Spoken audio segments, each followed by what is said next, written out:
નમસ્કાર, good morning મિત્રો. મિત્રો, આપણે ક્રમશઃ સંસ્કૃત વ્યાકરણ માટે આગળ વધતા રહ્યા છે. તો આજે જોઈએ આપણે કે આગળ આપણે સંધિ જે 4 ભાગમાં જોઈ લીધી, જેના 37 અને 38મો પ્રશ્ન ક્રમાંક હતો હાલના પરિણામ પ્રમાણે.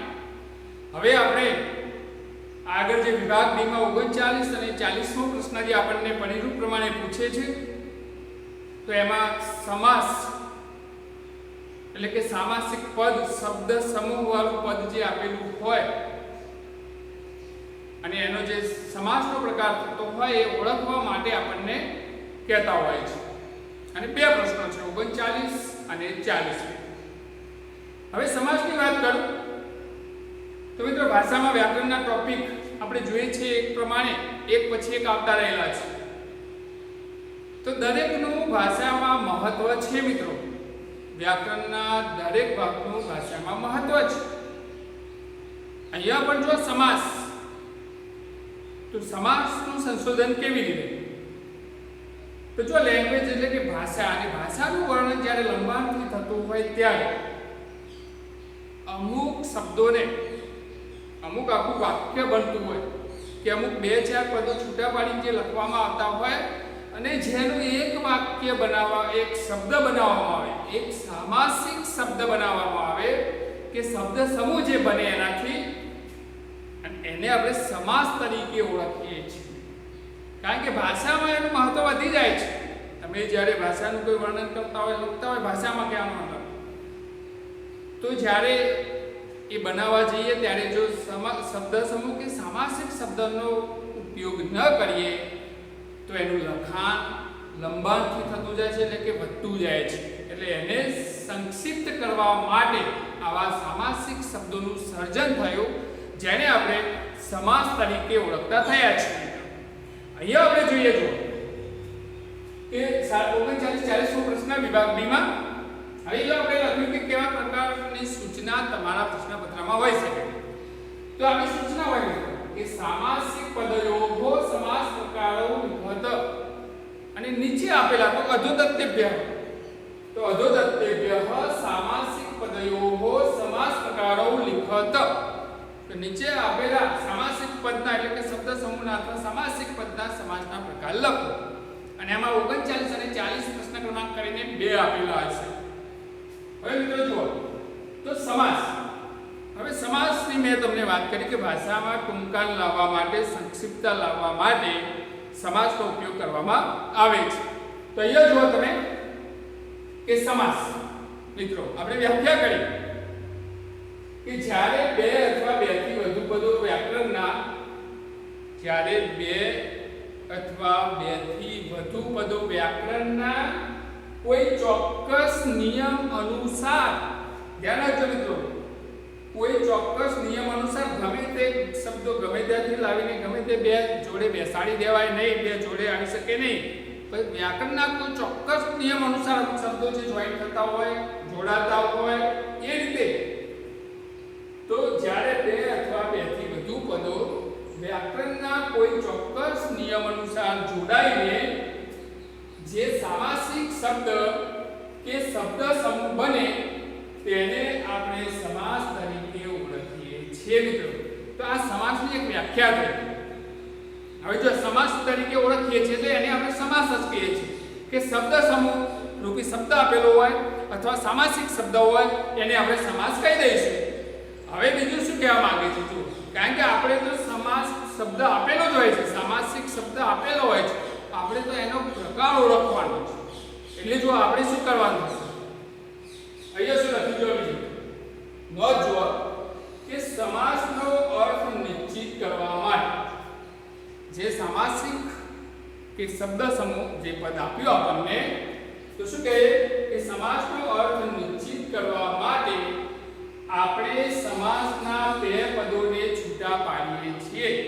સમાસના જે 2 પદો ભેગા કરેલા હોય, જોડાયા હોય, 2 કે 2 થી વધુ હોઈ શકે, તો એ પદોને આપણે છૂટા પાડવાની ક્રિયા કરીએ છીએ. કે મેં શું લખ્યું, અર્થ નિશ્ચિત કરવા માટે. એ શબ્દ સમૂહ આપણે સામે જે મૂક્યો છે અને એનો જે આપણે અર્થ નિશ્ચિત કરવા જઈ રહ્યા છીએ, તો આપણે 2 પદોને છૂટા પાડવા જ પડશે. તો શું કહે છે કે બે પદોને છૂટા પાડીએ છીએ, છૂટા પાડવાની આ ક્રિયાને સમાસનો વિગ્રહ કર્યો કહેવાય. તો મિત્રો આ જે છૂટા પાડ્યા અર્થ જાણવા માટે એને આપણે વ્યાકરણની ભાષામાં એવું કહીએ કે સમાસનો વિગ્રહ કર્યો. હવે સમાસનો વિગ્રહ તમે કરો તો કયા પ્રકારે કરો છો મિત્રો? ધ્યાન રાખજો. સમાસનો વિગ્રહ કયા શબ્દો, કયા અનુગો, કયા નામ યોગ્યો મૂકીને તમે કરો છો એના આધારે તમે સમાસનો પ્રકાર નિશ્ચિત કરી શકો. છૂટા પાડવાની જે ક્રિયા છે, બંને પદોને જે છૂટા પાડવાની પ્રક્રિયા થાય અને એ છૂટા પાડવાની જે પ્રક્રિયા છે ને એમાં તમે કયા નામ યોગ્યો કે યોગ્યનો ઉપયોગ કર્યો અનુગોનો, તો એના આધારે તમે સમાસનો પ્રકાર નિશ્ચિત કરી શકો મિત્રો. તો એ ખાસ ધ્યાનમાં રાખવાનું છે કે શબ્દ સમ કે સમાસ તો આપી દીધો પણ એમાં તમે ભૂલા ના પડો એનો પ્રકાર ઓળખવામાં, તો એ તમારે અર્થ નિશ્ચિત કરવા જે તમે સમાસનો વિગ્રહ કરો છો એમાં તમે જો ખોટો વિગ્રહ કરો તો એ સમાસનો પ્રકાર ખોટો પડી શકે છે. તો મિત્રો ખાસ એ ધ્યાનમાં રાખવાનું છે. તો અહીંયા જુઓ શું કહે છે, સમાસનો વિગ્રહ અમુક વિભક્તિના આધારે થતો હોય છે. ધ્યાન રાખજો મિત્રો, સમાસનો વિગ્રહ અમુક વિભક્તિના આધારે થતો હોય છે, એટલે કે અનુગો અને નામ યોગીને આધારે થાય. અનુગો અને નામ યોગી એટલે તમે જાણો છો મિત્રો કે વિભક્તિનો દરેકનો પ્રત્યય હોય છે. વિભક્તિનો દરેકનો ઓળખવા માટેનો પ્રત્યય હોય છે અને એવા પ્રત્યયો લાગીને જ્યારે આપણે વિગ્રહ કરતા હોઈએ તો એ વિગ્રહ કરીએ છીએ એ રીતે સમાસનો એના આધારે તો શું થાય, તો તે પ્રમાણે તેને જુદા જુદા પ્રકારે ઓળખવામાં આવે છે. તમે કયા નામયોગી કે કયા અનુગો કે કયા મૂક્યા છે અને કઈ રીતે એ છૂટું પડ્યું તો એના આધારે તમે જુદા જુદા સમાસના પ્રકાર એના લખી શકો છો મિત્રો. તો આ રીતે સમાસનો પ્રકાર નિશ્ચિત કરવા માટે સમાસના બંને પદોને આપણે અલગ કરીશું, એટલે કે સામાસિક પદને છૂટું પાડીશું અને એ છૂટા પાડવાની પ્રક્રિયા કેવી રીતે થઈ, એમાં તમે શું ઉમેર્યું અને એ છૂટું પાડ્યું, તો એ પ્રક્રિયાને આધારે તમે સમાસનો પ્રકાર નિશ્ચિત કરી શકશો મિત્રો. અને જો તમને એ છૂટા પાડવાની જે પ્રક્રિયા છે એમાં તમે સાચા પડશો તો સમાસનો પ્રકાર તમારો સાચો પડશે. તો જો આને સરળ જ છે, એમાં કઈ અઘરા જેવું છે નહીં, તો ધ્યાન રાખવાનું. હવે શું કહે છે, તો આપણે આ જોયું કે સમાસ છૂટા પાડવાની પ્રક્રિયા એટલે કે સમાસનો વિગ્રહ, એના પછી સમાસના પ્રકાર, આ આધારે જે આપણે ઓળખીએ છીએ તે અને એની વ્યાખ્યા. તો આ પ્રમાણે આપણે અલગ અલગ સમાસ વિશે જે જાણવું જોઈએ એ મેં તમને કીધું. હવે તમે જો મિત્રો કે સમાસના પ્રકાર, હવે સમાસના પ્રકાર જે 7 કે 8 છોટા હશે ગુજરાતીમાં અને અમુક સમાસ સંસ્કૃતમાં નાભી પૂછાતા હોય તો એ પ્રમાણે આપણે જોઈએ. તો સમાસ જો તમે પ્રકાર એના જુઓ કે કેટલા પ્રકારે સમાસ આપણે ભણવાના હોય છે. તો જો પહેલો જ પ્રકાર, પહેલો જ પ્રકાર છે તો દ્વંદ્વ સમાસ. દ્વંદ્વ એટલે જોડકું અને એનો વિગ્રહ કેવી રીતે થાય અને એને આપણે કેવી રીતે ઓળખીશું એની ચર્ચા વિગતે પછી કરીએ. પછી જો તત્પુરુષ સમાસ. હવે તત્પુરુષ સમાસ એટલે વિભક્તિ સમાસ તરીકે પણ ઓળખાય છે કે વિભક્તિ તત્પુરુષ, અને દરેક વિભક્તિ જે આપણે 6-7 વિભક્તિમાં જે આપણે નામના રૂપોને બધો જો જે અભ્યાસ કરીએ છીએ એ 7 વિભક્તિ પ્રમાણે આપણે એના પ્રકાર પડતા હોય છે કે દ્વિતીય તત્પુરુષ, તૃતીય તત્પુરુષ, ચતુર્થી તત્પુરુષ. તો એ કેવી રીતે બને એ પણ આપણે જોઈશું મિત્રો. તો એ પ્રમાણે તત્પુરુષના અંદરના પેટા પ્રકાર આ રીતે 5-6 થઈ જતા હોય છે, તો એ પણ આપણે વિગતે જોઈશું. તો જો દ્વંદ્વ પહેલો, બીજો તત્પુરુષ, ત્રીજો સમાસ જો ઉપપદ સમાસ. ઉપપદમાં પણ ઉપપદ તત્પુરુષ પણ કહે છે. તો ઉપપદ સમાસ છે ત્રીજો પ્રકાર આપણા માટે. એના પછી જો મધ્યમપદ લોપી સમાસ, અને મધ્યમપદ લોપી આપણે ખાસ ગુજરાતી મધ્યમપદ લોપી. તો મધ્યમપદ લોપી એટલે આપણે ખાસ ગુજરાતીમાં એ પૂછાય, સંસ્કૃતમાં પણ એના શબ્દ સ્ટ્રક્ચર જોવા મળે છે, એવું નથી નહીં મળતા, પણ ગુજરાતી માટે તો ખાસ આ બધા પ્રકાર. એમાં સંસ્કૃતમાં દાખલા કે મધ્યમપદ લોપીના ઓછા ઉદાહરણ આપણે ક્યાંક લેતા હોઈએ છીએ, બાકી બધા આવતા હોય છે. તો જો ઉપપદ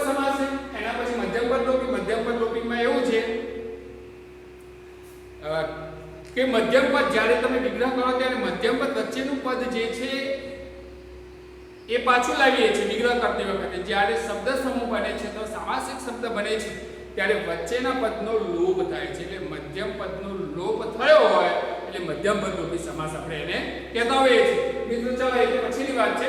એના પછી જો પાંચમો પ્રકાર કર્મધારય સમાસ. કર્મધારય જે એક મુખ્ય શબ્દ અને એક વિશેષણ જે શબ્દ સમૂહમાં જોડાયેલા હોય તો એને આપણે કર્મધારય તરીકે ઓળખતા હોઈએ છીએ. અને ઘણા સમાસ એવા પણ છે કે જેના પ્રકાર બે થતા હોય મિત્રો, એટલે એવું પણ બનતું હોય છે. તો જો કર્મધારય પછી બહુવ્રીહી સમાસ. છઠ્ઠો એ વાક્યમાં એ આખા વિશેષણ તરીકે એનો ઉપયોગ થયેલો હોય છે. જેમ ઉપપદનો પણ એવો હોય છે, ઉપપદનો ઉપયોગ પણ એ રીતે થયેલો હોય છે જે એ રીતે બહુવ્રીહી સમાસનો ઉપયોગ આખા વિશેષણ તરીકે કરવામાં આવેલો હોય છે. તો જો છઠ્ઠો પ્રકાર છે બહુવ્રીહી સમાસ. અને દ્વિગુ સમાસ. દ્વિગુ સમાસ એ એનું જે પૂર્વપદ છે એ સંખ્યા તરીકે એટલે કે સંખ્યા બતાવતું હોય, સંખ્યા નિશ્ચિત કરતું હોય એટલે આપણે એને દ્વિગુ તરીકે ઓળખીએ છીએ મિત્રો. તો આ રીતે અલગ અલગ પ્રકારે આપણે જોયું તો 7 પ્રકાર આપણે અહીંયા મળે આપણને. તો એ 7 પ્રકારમાંથી આપણે સંસ્કૃતમાં જે ભણવાના છે એ વિગતે પછી ચર્ચા કરીએ. એમાં શરૂઆત કરીએ આપણે પહેલો જે છે દ્વંદ્વ સમાસ. હવે જો દ્વંદ્વ એટલે જોડકું. તમે જોવા છો કે પહેલા રાજા મહારાજાઓમાં તમે જોયા કે દ્વંદ્વ યુદ્ધ એટલે બે વચ્ચે યુદ્ધ થાય. બે વચ્ચે યુદ્ધ થાય એટલે એને દ્વંદ્વ યુદ્ધ કહેતા. તો એ જ રીતે જોડકું કહેવાય. દ્વંદ્વ એટલે જોડકું.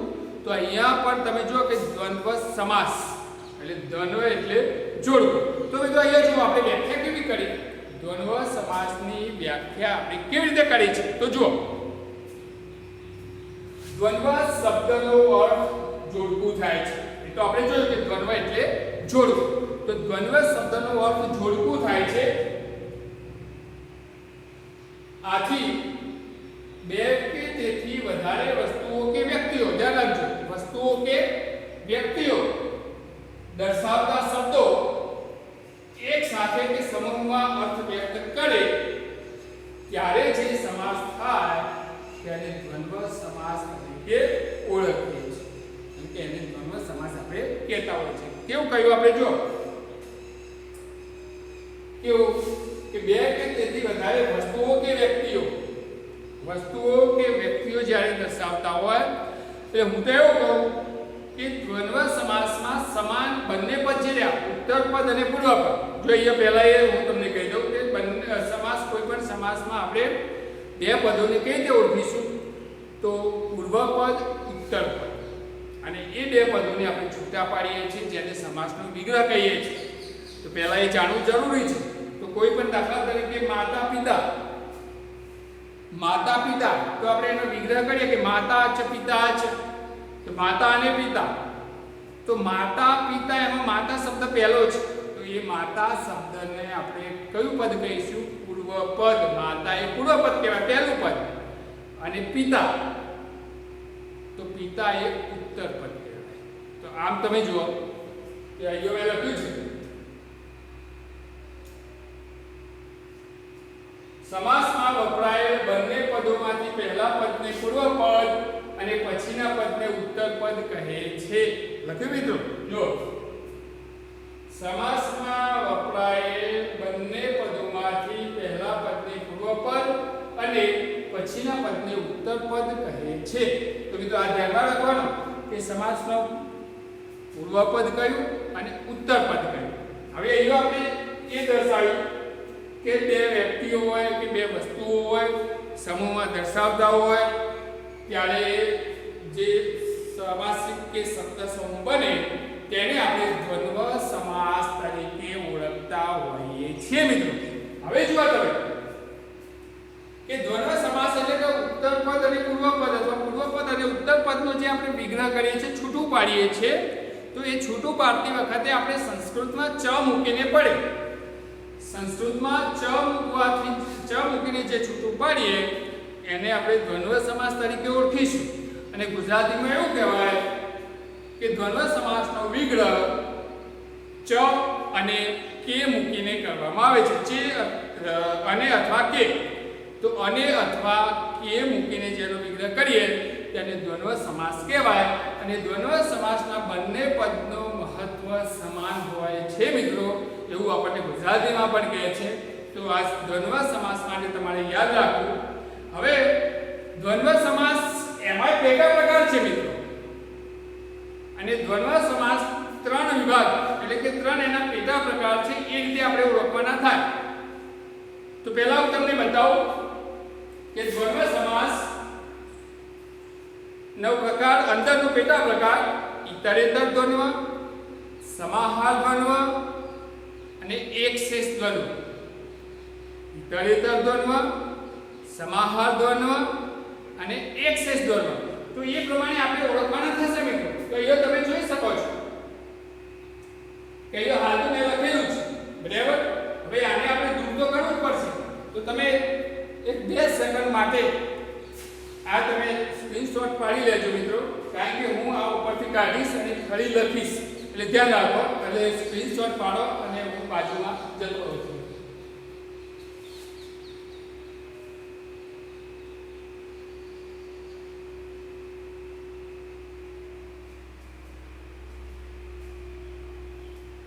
હવે જો મિત્રો કે આપણે દ્વંદ્વ સમાસના અંતર્ગત ત્રણ પેટા પ્રકાર છે. હવે એ લખવા પડશે, એટલા માટે હું આ કાઢું છું અહીંયાથી કે આને દૂર કરી દઉં છું. જો સમાસની વ્યાખ્યા તેને તે દૂર કરું છું. હવે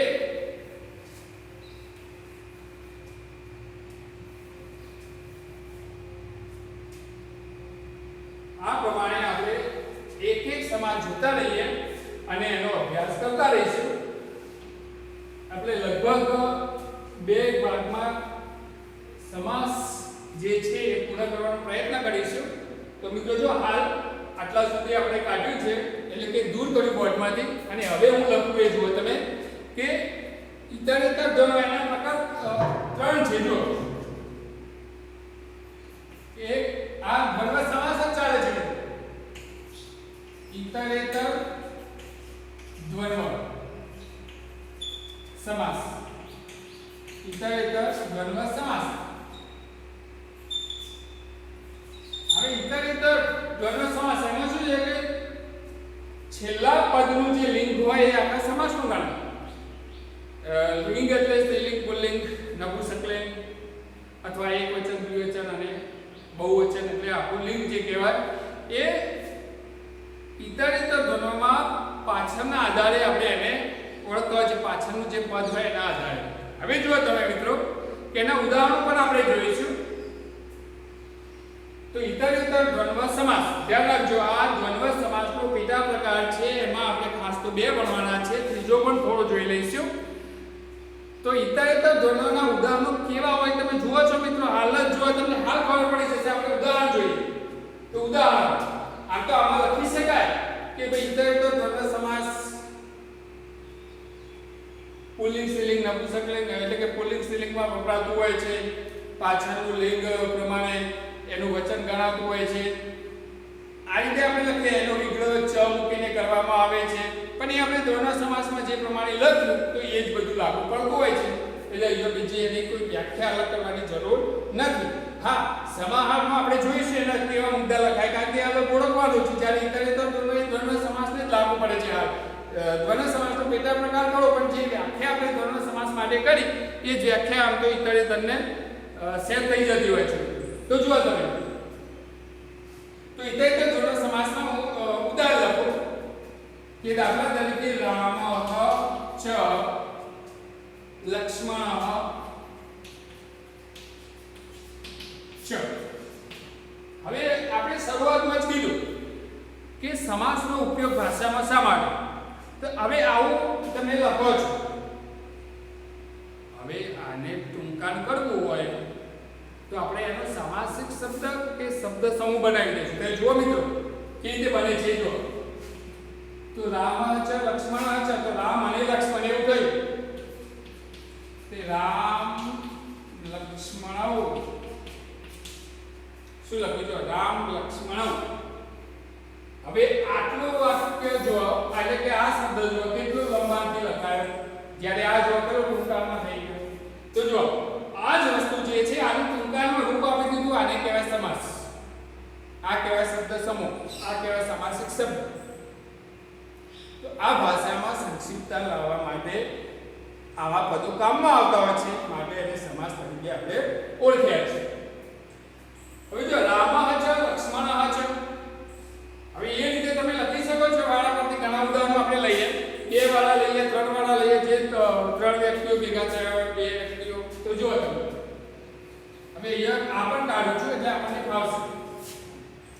મિત્રો એકદમ સરળ છે. જો દ્વંદ્વ સમાસ તો આને ભલે આપણે અંદર લખવાનું નહીં આવે, સમાહારને એવું અલગ પાડવાની જરૂર નથી. આમ તો આપણે દ્વંદ્વ તરીકે જ ઓળખવાનું છે. દ્વંદ્વ તરીકે ઓળખવું એટલે તમે જેમાં વિગ્રહ કરતી વખતે વચ્ચે અને મૂકી શકો એને આપણે દ્વંદ્વ સમાસ કહીએ. અને સંસ્કૃતમાં વિગ્રહ કરીએ અને જો ચ મૂકી શકીએ તો એ દ્વંદ્વ સમાસ છે આપણા માટે. પરંતુ મિત્રો જાણવું જરૂરી છે, એટલા માટે હું તરેતર સમાહારને એક શેષ આવા 3 ભાગ ખાલી બતાવું છું તમને. બાકી તમારે દ્વંદ્વ સમાસની જ હાલ ઓળખવાની જરૂર પડશે. તો જો રામઃ ચ લક્ષ્મણઃ ચ, એ જ રીતે જો કૃષ્ણઃ ચ બલરામઃ ચ,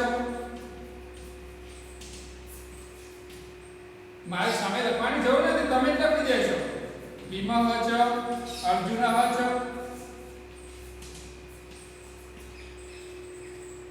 અતુલઃ ચ પ્રકાશઃ ચ,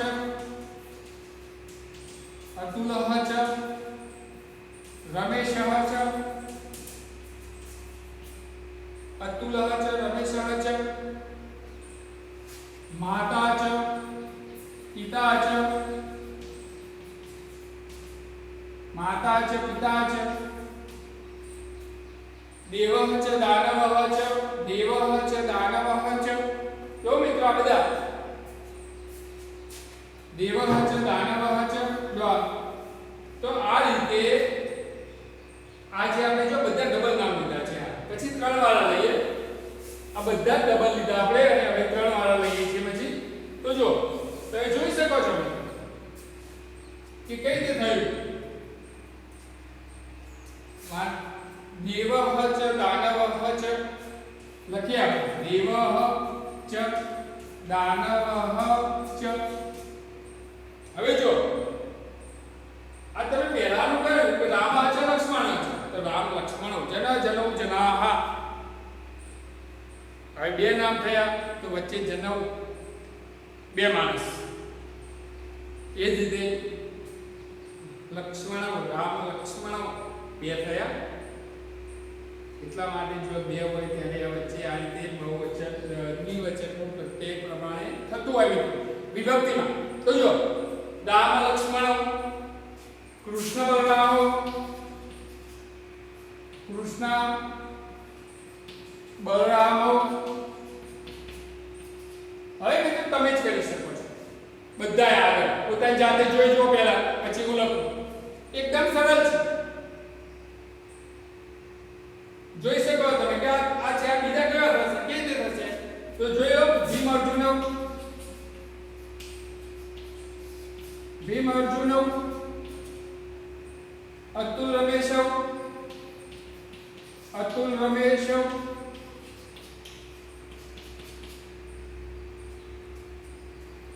અતુલ રમેશ. પછી માતા છે પિતા છે,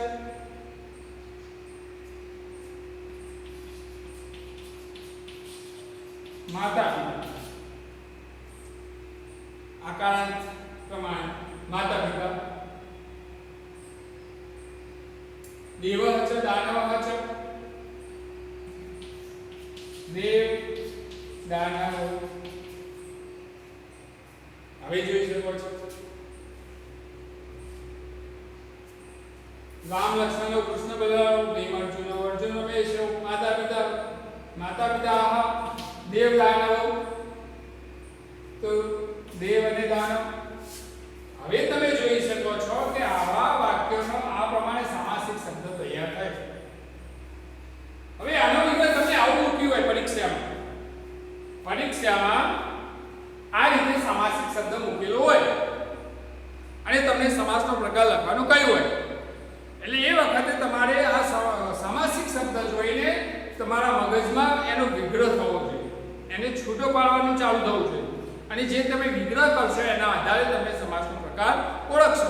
દાખલા તરીકે આમાંથી કોઈ છે તો તમને જાણો છો કે આનો વિગ્રહ આવો થશે કે ભાઈ રામ અને લક્ષ્મણ, કૃષ્ણ અને બલરામ, ભીમ અને અર્જુન, અતુલ અને રમેશ, માતા અને પિતા, દેવ અને દાનવ. તો જોઈ જો કે ગુજરાતીમાં અને મૂકી અને સંસ્કૃતમાં તમે કદાચ ફાવે તો ચ ત્યારે તમને ચોક્કસ કહી શકો કે આ દ્વંદ્વ સમાસ છે. અને એમાં અત્યારે આ ઇતરેતર દ્વંદ્વ પણ આમ દ્વંદ્વ સમાસ તરીકે જ તમે એને ઓળખી બતાવો. હવે મિત્રો મારે તમારી સામે ત્રણ શબ્દો વાળા પણ લેવા છે. જો કે અહીંયા લખવું જોઈએ કે વૃક શ્વાન વાનર. તો જો વૃકઃ ચ શ્વાનઃ ચ વાનરઃ. જોજો વરુ, કૂતરો, વાંદરો, આ ત્રણ પ્રાણીઓના નામ આપણે ભેગા કરવા છે. વૃકઃ ચ શ્વાનઃ ચ વાનરઃ ચ. તો જો કેતે લખાશે તો જો લખો વૃક શ્વાન વાનર. હવે હું અટક્યો કેમ? કારણ કે મિત્રો તમે આ બધે શબ્દોમાં તો આવું કર્યું જનૌ. પણ જ્યારે બે થી વધી જાય ત્યારે બહુવચન થઈ જાય. જનઃ જનૌ જનાહા વાનરાહા. ત્રણ થઈ ગયા ને યો. વરુ, કૂતરો, વાંદરો ત્રણ થયા. બે વખત તો આવું થવા વૃક શ્વાન વૃક શ્વાન વાનરાહા જનાહા. જનૌ જનાહા વૃક શ્વાન વાનરાહા. સમજો થયા ત્રણના બે ભેગા પણ થશે કયું કે ચ. વરુ, કૂતરો અને વાંદરો. અને બે હોય કે ત્રણ હોય અને આ રીતે મૂકી શકાય. જો દ્રૌપદી, ભીમ, યુધિષ્ઠિર. લઈયો જો દ્રૌપદી ચ.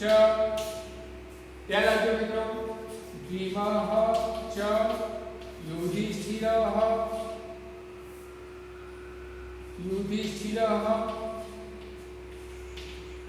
ચ.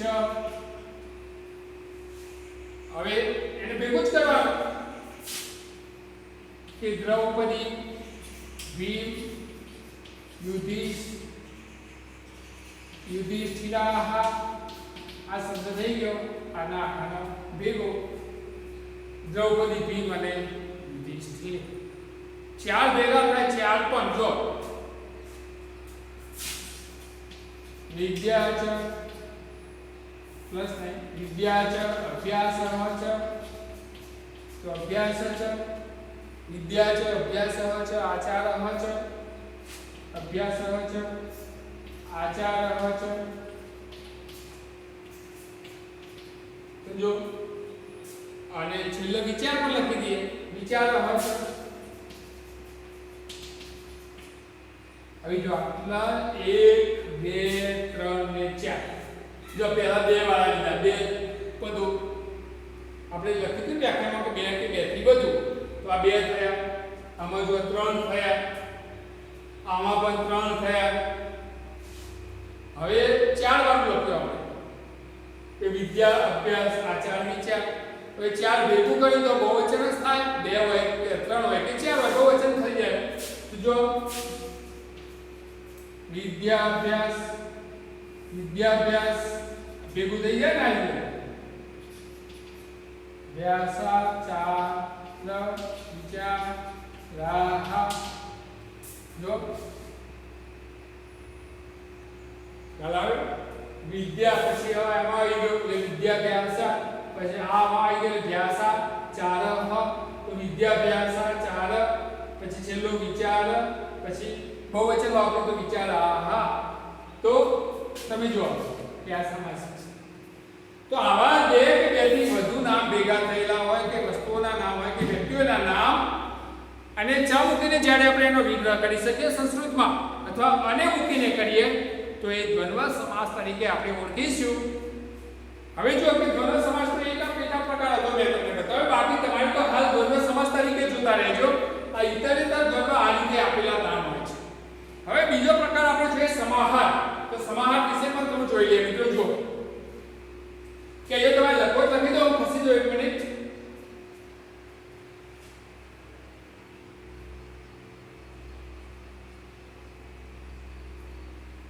હવે જો મિત્રો કે એ બીજો પેટા પ્રકાર છે દ્વંદ્વ સમાસનો. બીજો પેટા પ્રકાર છે દ્વંદ્વ સમાસનો સમાહાર.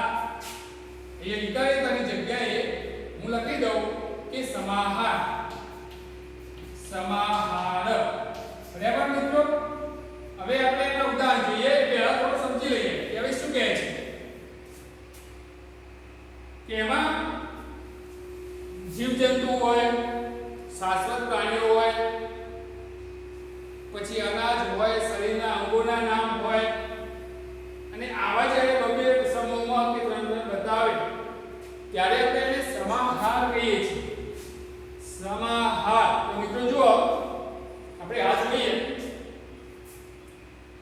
કે મેં શું કીધું કે શાશ્વત વિરોધી પ્રાણી. ધ્યાન રાખો એમાં સમાહારમાં શું ઓળખવાનું કે શાશ્વત વિરોધી પ્રાણી આવાજ ભેગા કરેલા. દાખલા તરીકે અહીં ચ નકુલઃ ચ. અહીં ચ નકુલઃ ચ. અહીં નકુલઃ. હા એ ધ્યાન રાખવાનું કે સમાહાર દ્વંદ્વ સમાસ એ હંમેશા નપુંસકલિંગમાં જ વપરાયેલો હોય. નપુંસકલિંગ એક વચનમાં જ જોવા મળે. સમાહાર દ્વંદ્વ સમાસ હંમેશા નપુંસકલિંગ એક વચનમાં જ વપરાયેલો હોય છે મિત્રો. તો જો તમે આપણે જોઈશું બધું તો એમાં બધા નપુંસકલિંગ જ વપરાયેલો હશે. જો તો અહીં જ નકુલઃ ચ. તો અહીં નકુલમ નપુંસકલિંગ થઈ ગયું. અહીં નકુલમ. હવે અહીંયા શું લખ્યું આપણે? શાશ્વત વિરોધી પ્રાણી. વિરોધી પ્રાણી સાપ અને નોળિયો. સાપ અને નોળિયો. અહીં એટલે સાપ, નકુલ એટલે નોળિયો. વિરોધી થઈ ગયા શાશ્વત વિરોધી પ્રાણી. તો આવો શબ્દ હોય તો સમાહાર દ્વંદ્વ કહેવાય. પણ અહીંયા આપણે સમાહાર તરીકે તો ખાલી હું સમજ માટે જ કહું છું મિત્રો. તમારે તો દ્વંદ્વ તરીકે જ ઓળખવાનો છે. તમારે તો ચથી મતલબ અને કે ચ એટલે કે આમાં કે ચ મૂકીને વિગ્રહ કરે સંસ્કૃતમાં, અથવા અને જેનો આપણે વિગ્રહ કરતા હોય અને થતો હોય ગુજરાતી, તો આપણે એને દ્વંદ્વ સમાસ કહીશું. તો જો અહીં છે નકુલઃ ચ સાપ અને નોળિયો. તો અહીં નકુલમ આવું સામાસિક શબ્દ બન્યું. આવું તમને આપ્યું હોય તો દ્વંદ્વ સમાસ લખી શકો. પછી જીવજંતુ. જો જીવજંતુ. હવે જીવજંતુમાં શું થાય? યુકાલિપ્સા. યુકા ચ લિક્ષા ચ. યુકા ચ લિક્ષા ચ. યુકાલિપ્સમ જો શબ્દ બને યુકાલિપ્સમ. જીવજંતુ. આ શબ્દ જ્યારે બતાવે જીવજંતુ વાળો તો પણ સમાન ન કહેવાય. આપણે સમાન નહીં. જુ અને લીક. આનો શું થાય? જુ અને લીક. પછી મુખમ નાસિકા. જો શરીરના અંગોનું આવ્યું તો શરીરના અંગવાચક શબ્દ. શરીરના અંગ. તો મુખમ છે નાસિકા છે. મુખમ ચ નાસિકા ચ. મોઢું અને નાક. મુખમ છે નાસિકા છે તો કેવું થશે? મુખ નાસિકમ. મુખ નાસિકમ. મુખ નાસિકમ. તો જો ચ ચ ચ ચ ચ ગમે તે જુઓ તમે, આગળ પણ જોઈએ ઇત્યાદિમાં બધામાં ચ. તો ચ મૂકીને અથવા આને મૂકીને વિગ્રહ કરીશું. દ્વંદ્વ સમાસ તરીકે આપણે એને ઓળખીશું. પછી જો તમે કે શરીરના અંગવાચક થઈ ગયો. એના પછી આપણે કે સંગીતના સાધનો. તો સિતાર છે, મૃદંગ છે. સંગીત, સંગીતના સાધનો, સંગીતના સાધનો. સિતાર છે, મૃદંગ છે, સિતાર છે, મૃદંગ છે. તો જો સિતાર મૃદંગમ, સિતાર મૃદંગમ.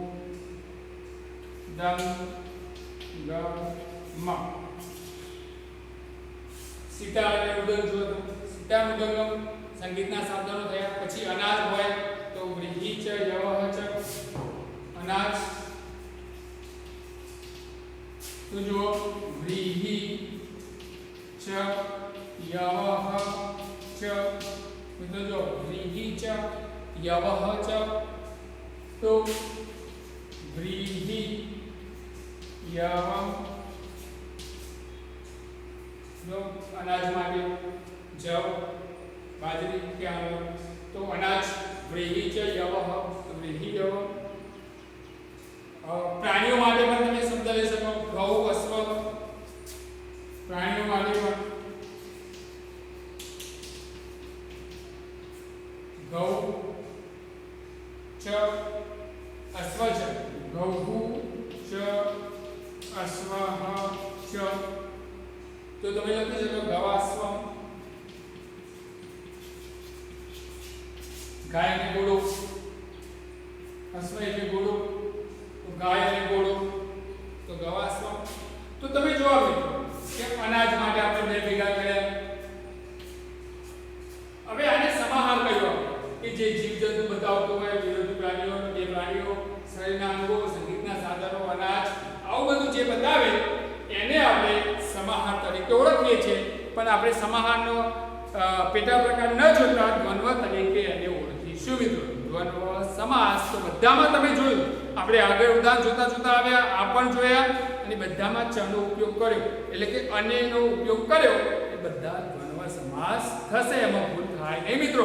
હવે જો આ રીતે આપણે આગળ, હવે બધામાં જો આપણે મેં કહ્યું કે નપુંસકલિંગ એકવચનમાં વપરાય. બધામાં જો અહીં કુલમ, ફલમ, યુકાલિક્ષમ. ફલમ આપણે ફલના રૂપો, ફલમ ફલે ફલાની, તો ફલમ પહેલું જ નપુંસકલિંગ એકવચન. તો અહીં કુલમ, વિક્ષમ, નાસિકમ, મૃદંગમ, યવમ, અશ્વમ બધા જો નપુંસકલિંગમાં વપરાય. તો આમ નપુંસકલિંગમાં પણ વપરાય, જેને આપણે સમાહાર તરીકે ઓળખીશું. તો આ ઉદાહરણો પણ જોઈ લો તમે મિત્રો. એના પછી આ કાઢી નાખો અને પછી આપણે એક શેષ એનો પ્રકાર છે એ પણ જોઈએ. ભલે દ્વંદ્વ તરીકે જ ઓળખીશું, પણ ખાલી સમજ મેળવી આપણે. તો જુઓ 2 સેકન્ડ માટે.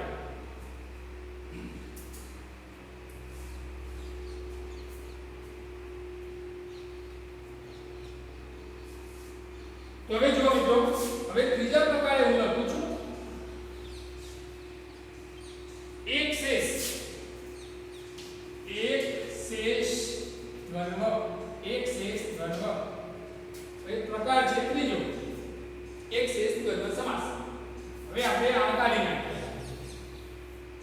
અને આ તો એકદમ સરળ છે કે દાખલા તરીકે પુલ્લિંગ સ્ત્રીલિંગ વાચક શબ્દ હોય તો ઘણી વખત સ્ત્રીલિંગ વાચક હોય, ઘણી વખત પુલ્લિંગ વાચક હોય, અને બંનેમાંથી સ્ત્રીલિંગ કે પુલ્લિંગ કોઈ એક અદ્રશ્ય થયો હોય તો એક નામ બતાવતું હોય અને અંદરથી નીકળે 2, અને અને મૂકીને જ્યારે એને છૂટા પાડતા હોય તો સમજી લેવાનું કે એ એક શેષ વાચક છે. તો જુઓ તમે દાખલા તરીકે ભલે પુલ્લિંગ સ્ત્રીલિંગ વાચક શબ્દો હોય, પણ અહીંયા જુઓ તમે કે પિતરો,